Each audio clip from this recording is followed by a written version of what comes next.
What up, anime fans? I'm back from the video. I'm not feeling too good today.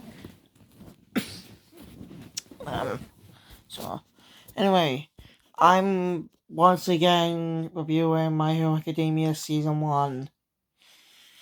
I keep going back on my words saying I'll continue with Season 2. I'm so sorry that I keep doing that. But my opinions keep changing, but at least reviewing it in seasons helps. It takes a little it won't take as long as reviewing arcs, but still, I'm gonna review it. If it's a season, I review it like that. But if it's one continuous series, no proper season, I review arc by arc. You hear me? So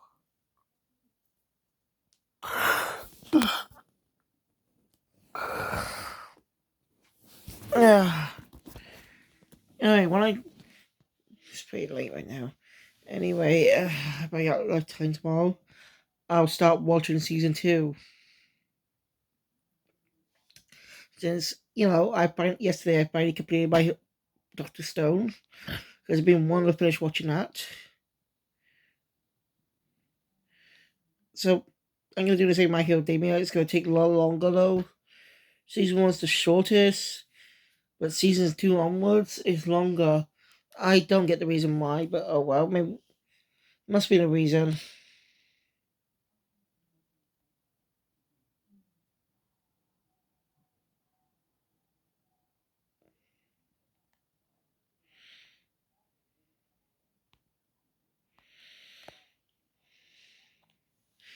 Anyway, season 1 released back in 2016, I think. I can't remember. It's been quite a bit of a while, but it was worth it. Probably.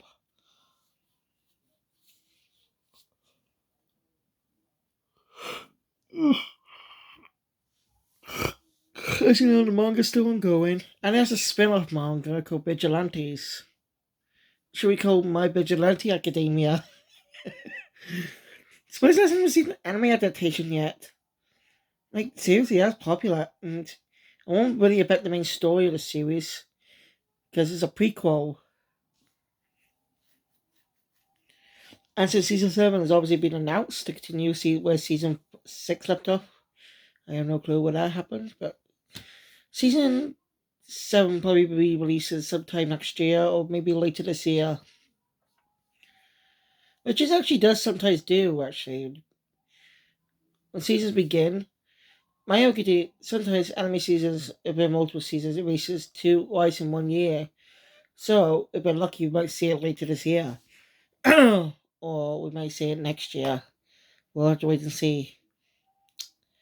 Again, season what? Season 6 was airing since. Oh, since last year, hasn't it? Since late last year. And just recently. Alright. Wait. I've not seen season 5 or watched this part movie. So those are could be complete blind reviews. Which would be good. I remember this book. 1, 2. I think around 3 arcs adapted.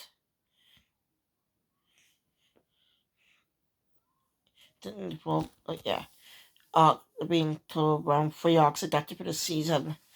Again, there must have been a reason why it was so short. Maybe because they didn't have much confidence, is my guess. I guess the studio wasn't that couldn't afford to make. I don't know the studio idea, but maybe because the studio wasn't big enough to afford it. I don't know. Enough talking, let's just get to real. So, the series opens up with Sorry. The series opens up on introducing us to our protagonist, Izugumi Doria. Or his nickname Deku, which is what we know him as today. So I'm going to refer to him as Deku. You know, he's bullied by a childhood acquaintance of his, Katsuki Bakugo. because causing Deku a quirkless loser. Quirks are basically, well, the quirks are kind of real, but more physical versions, physical manifestations like superpowers. Basically, a quirk is a trait you have, something unique only to you. Personality trait only you have. That's what a quirk is, I think. People, the first person born with a quirk happened in China, and it's very mysterious still. Oh, you may learn more about this story. May learn more about quirks and where they came, why did quirks start to appear in the first place.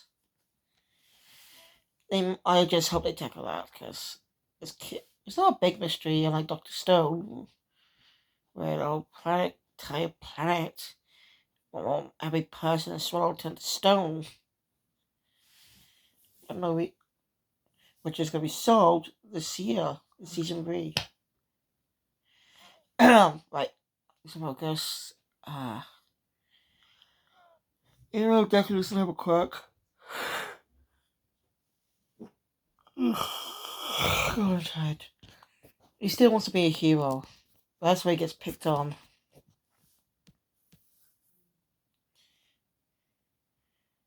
One day, Bakugo's torch bullying goes too far. Right, that could cause him Kachan. Even in the dub, he's called Kachan. Because Chan is something said in Japan. I do like Deku's Japanese actor. He's presently in some more stuff. I knew he was playing he played Go in Pokemon recently. Up until recently, where the series especially concluded, I was just basically gone from the series. Which is really sad. I literally grew up with that series. I'll talk more about it when Horizons comes out. It'll be the first series I actually watch one be reviewing. So it's something to look forward to. Right, so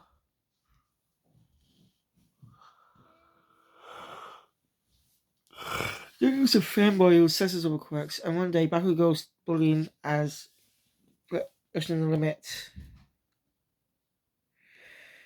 He admires a hero named All Might.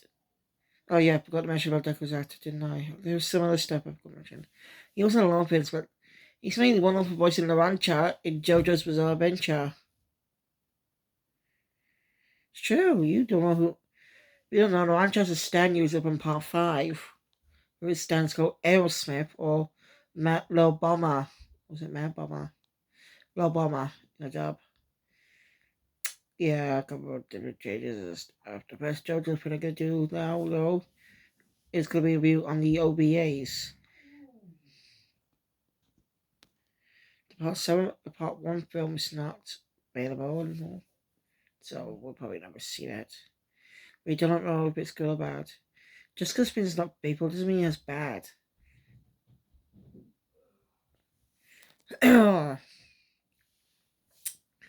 Anyway, so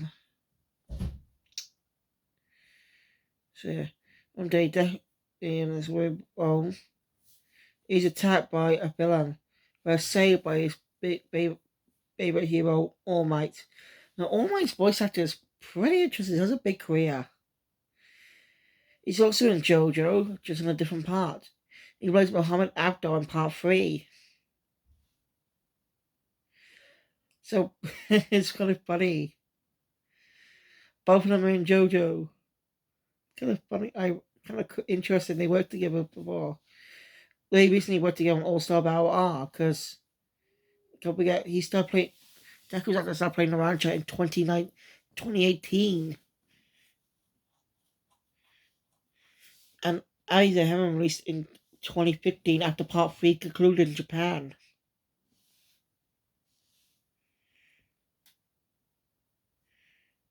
So yeah, you know.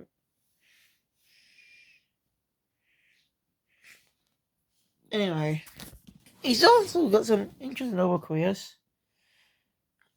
He's voiced quite a lot of characters. I can't remember all. But basically, he's actually dubbed over a voice character from a popular old kids cartoon from America in the 90s and 2000s. Have you ever heard of The Grim Adventures of Billy and Mandy? Yes, he does the Japanese voiceover or one of the characters. And I can totally hear that voice coming out of that character. I'll give you a clue. He's a skeleton, wears a black robe, and has a scythe. Of course, I talk about the Grim Reaper. Yes, he's deaf. That's actually pretty cool. If I'm not entirely of their careers, just look them up online. Beyond the Voices does a good job of showing case you're not familiar with the names. Right, so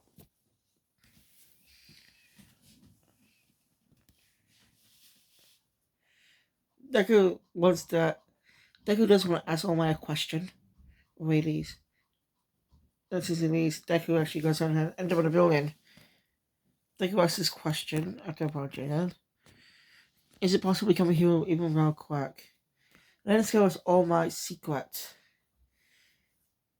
He's usually a buff guy, and now he's weak. Looks like a very, very skinny dude.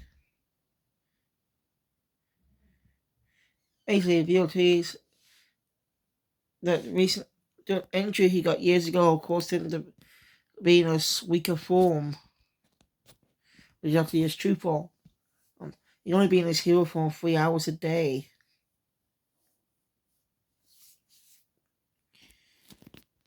And he does crush Deku's dreams because he says it's not possible. After leaving, he realizes that he dropped the villain that he captured earlier and is now tagging his got Bakugo. Felt pathetic for not being able to do anything. Deku, who's there too, likes to move on their own and tries his best to help even though he can't do anything. And encourages All Might to do what he can to help too. After he makes a decision, later on he meets with Deku and says that he could become his successor by giving him his quirk, one for all. The quirk's being passed down from many users, which is unheard of. So Deku begins muscle training. After many months of training, he receives the power, but is not able to control it. Since he had to do it in such a short time frame, so he ends up with UA Bakugo at a training test. After oh, we didn't hear that. Seems like real tougher. Deku sees a girl trapped. The girl he saw earlier that kind of helped stop them from tripping her quirk. Now set her to zero gravity. The girl's name was Ochaku Uraraka. She's also one of my main characters. There's also another character named Tenya Ida, who's very strict. Anyway, like before Deku jumps in to save her, using it all for one. I mean, one for all, sorry. You know, mixed up the story. Ends up his legs being broken from the power of it. That's the power he can't control. After being healed, he's not basically enrolled in the school with his classmates, and he's in class 1A. Well, other characters that don't really get focused on in the season, well, we get expanded as the series goes on. So I'll talk more about them when they come up.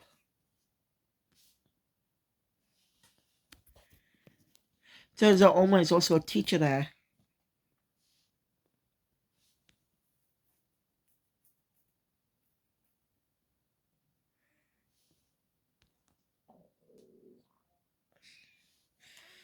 So yeah. They have their homework teacher is a man named Shota Aizawa. I don't know what his actor's been in. I know he's been in some stuff I've seen, but I can't remember it. I should have looked this up before. Damn. Oh well. He's a very, very tough teacher. And he gives him a quirk apprehension test. That's definitely can't control his power. He was watching the whole test before. Saying that Deku can't control it, they should just leave. But Deku proves himself by using all for one for all in his finger. I can't convince Alzheimer a little bit. Means that the kid does have potential. But he does not really like All Might much. All Might does come from that Aizawa is just kind of his own way.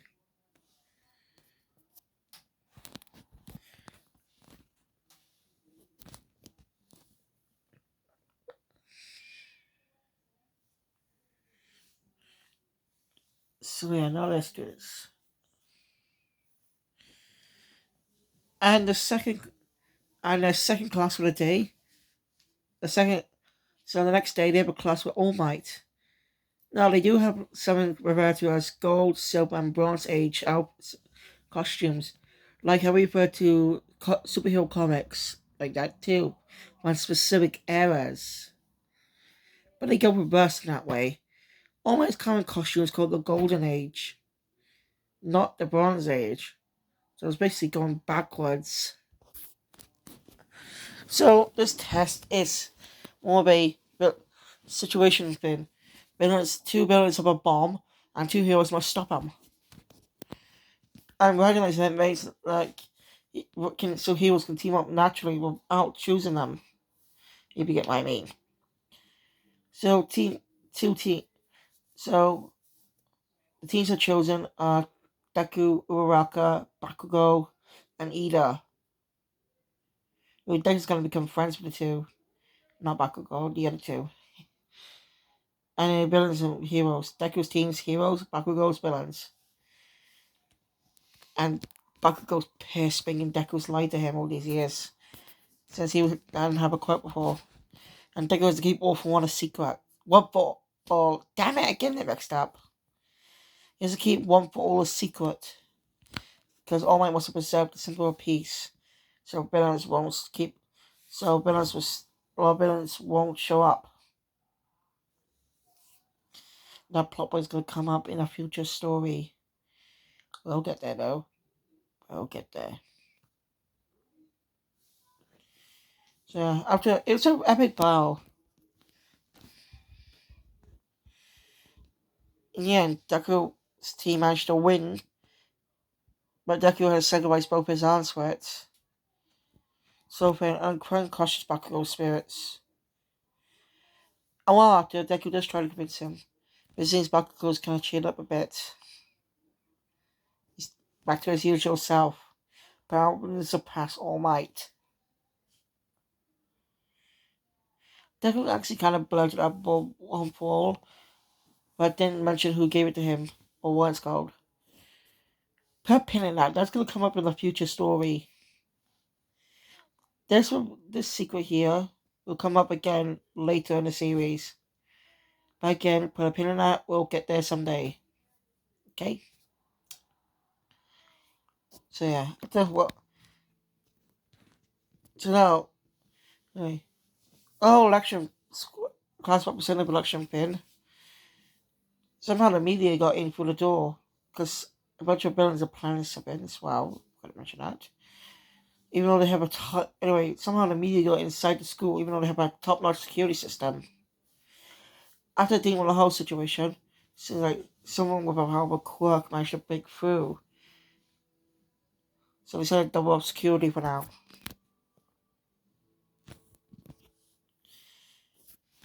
There's a gag in the. I've been watching it in Japanese, by the way. There's a gag in the dub that sounds a little better in the Japanese version because of the naming. Normally you wouldn't get that, but it's still funny. So even though training test, we still get to know a bit of the other characters and some established players, but again, we'll get more focus on them in the future.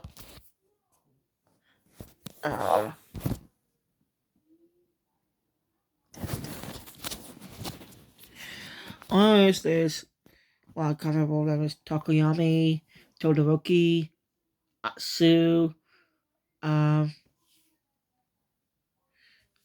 uh, Kirishima, Kaminari. There's a lot of characters. Some of them didn't really get focused much. I can't remember. Some of them I can't remember the names. Sorry, they're just not that interesting. Anyway, so you end up at a part of the school which is nicknamed the USJ. The dub gag is just like Universal Studios Japan, because that's not in the sub, which is understandable because again the anime was made in Japan, so copyright issues. But it was dubbed in America, so they don't have to fear that. Like Zoro. Okay, technically, more of a version that way though. It's complicated. I had to look up the whole thing, why they decided to keep his original name. And by the way, it was actually a censored version of One Piece, other than 4Kids, of course. They came out after the 4Kids dub ended, for the start of the Skype Hero arc. And you should just go to Ratnav Savannah, guy's name. He did a lot of videos about every change 4Kids made to One Piece. And now, next up, he's going to be covering every change for animation made to One Piece when they first started dubbing the anime before releasing the uncut version. I understand why they kept it censored, because a lot of kids watching would be confused.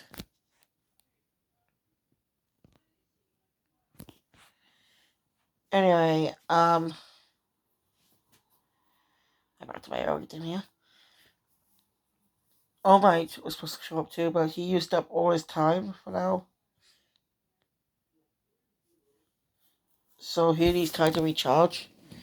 Well, unfortunately, villains started to attack, led by Shoku. I forgot his name now. Now this villain's going to come up. It's a long bow.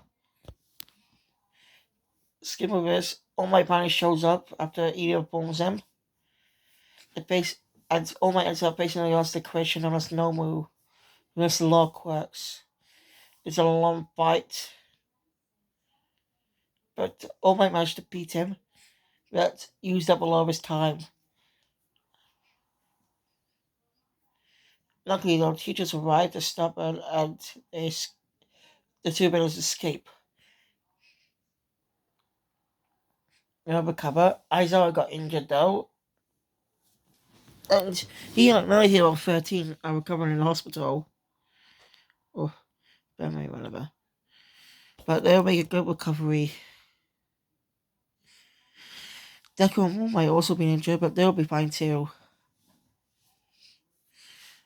Not knowing that someone has set up these villains, the head of these villains, the League of Villains, really doesn't like All Might. We don't know who he is yet, but he will come up again in season 3, I think. Yeah, season 3. Look forward to that. Anyway, season 1 ends with a setup for season 2. But there's a lot of problem with season 2. Because what it's supposed to set up doesn't even start until the second half. So after the first is the second arc of the season. I'll talk more about that in season 2. But anyway, not really much of a detailed review of season 1. But what do you expect from a review on the season and the highlights of the story? So, My Hero Academia is a great anime. I love it. And I'm glad I got watch seasons 1 through 4 and the 2 movies. So I'm grateful for me picking them up, waiting. Like, I'm still waiting for season 6 part 1 to release. But that'll be a while. Since part 2 of season 5 released a couple months ago. So, yeah. Alright, this released a couple of months ago, season 5 part 2. So, I should have watched it weeks ago. And the story's gonna become... I cannot wait to watch it though, but it's gonna be in Japanese as a blind review. I can't wait. Well, if you guys watch it, which on my content, please hit the thumbs up button. Want to see more, subscribe to the channel, hit the notification bell, be up to date music of your channel. See you guys next time for season 2 and more. As I'll probably see them already, but I spelled this first day. I have good reviews about it. Keep Phoenix out.